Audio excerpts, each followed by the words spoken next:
Psalm chapter 51, Through the Bible, Part 2. Cry of conscience and conviction of sin. Let us now listen to David's confession. Have mercy upon me, O God, according to thy loving kindness. According unto the multitude of thy tender mercies blot out my transgressions.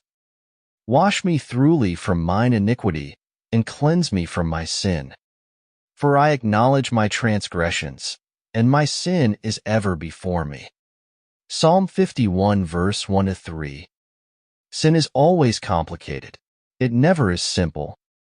And there are several words that David uses to describe his sin. In the scriptures, God uses many more words than this to describe sin, by the way. Sin is that which is complicated. It is goodness that is simple. Let me give you an illustration. Suppose I were holding behind me a stick, and I told you it was a crooked stick. How do you think it would look? No two people would think it looked like it really does.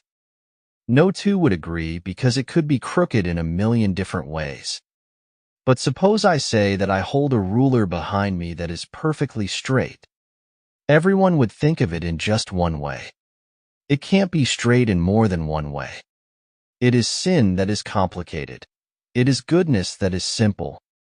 David, first of all, called his sins transgressions. To transgress is to step over the boundaries of God. God has put up certain boundaries in this life. He has certain physical laws. He has certain moral laws.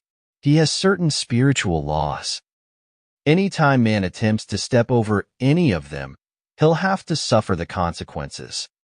To do this is always called transgression. Also, David called his sin iniquity. And iniquity means that which is altogether wrong. You can't excuse it. You can't offer some sort of an apology for it. You can't in any way condone it. That's iniquity. Then there are two words translated with the English word sin.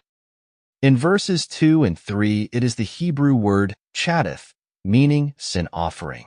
In verse 4, it is chata, translated in the Septuagint by the Greek word hamartia, meaning to miss the mark. That's all, just miss the mark. We don't come up to God's standard, and it is in that sense that all of us today are sinners. None of us come up to the standard of God.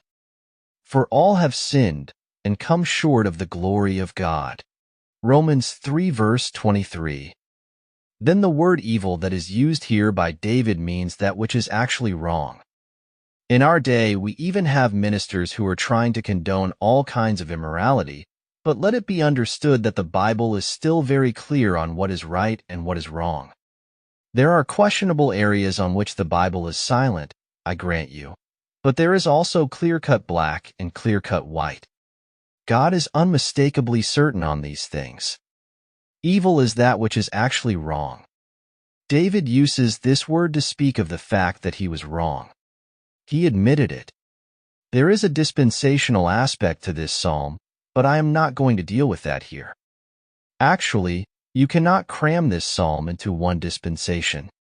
It voices the experience of a man who is a member of the human family. This is the experience of a man in any dispensation, at any time since Adam and Eve left the Garden of Eden and on until eternity begins on this earth. The experience of David is that he has come under deep conviction of sin. You and I cannot enter into the horror of the guilt of David. To him his sin was repugnant. He hated it, and he hated himself because he did it. He felt dirty all over. His conscience was outraged. And he had a feeling of guilt as big as the rock of Gibraltar. There was anguish of soul in this man. Conscience was pointing an accusing finger at him, and there was a cry of conscience within, telling David he was wrong. Now I know someone will say, but conscience is not a good guide. That's true. But let's notice that conscience has a function. The function of conscience is not to tell us what is right or what is wrong. That is not the purpose of conscience. The purpose of conscience, and the function of it, is to tell us that we are right or that we are wrong. It doesn't tell us what is right and wrong. Let me give you an example in the New Testament. Paul uses it in his letter to the Corinthians. Whatsoever is sold in the shambles, that eat, asking no question for conscience sake. For the earth is the Lord's, and the fullness thereof. 1 Corinthians 10 verses 25 and 26. Then he goes on to say, Conscience, I say, not thine own, but of the other. 1 Corinthians 10 verse 29. What Paul is saying is this: as far as God is concerned, whether you eat meat or you don't eat meat makes no difference. But if you go into the home of someone and meat is served to you, don't ask them where they bought it. If you knew they bought it at the heathen temple, then your conscience would tell you that you were wrong in eating it, because you may have a wrong influence. But if you don't know, if your host doesn't tell you, then it's not wrong for you to eat it. Conscience, you see, doesn't tell you what is wrong. It tells you that it is wrong. There are some folk who have a conscience about one thing, and some have a conscience about something else. And it is dangerous for any person to violate his own conscience. Now David's conscience was speaking to him, and the cry of his conscience was a conviction of sin.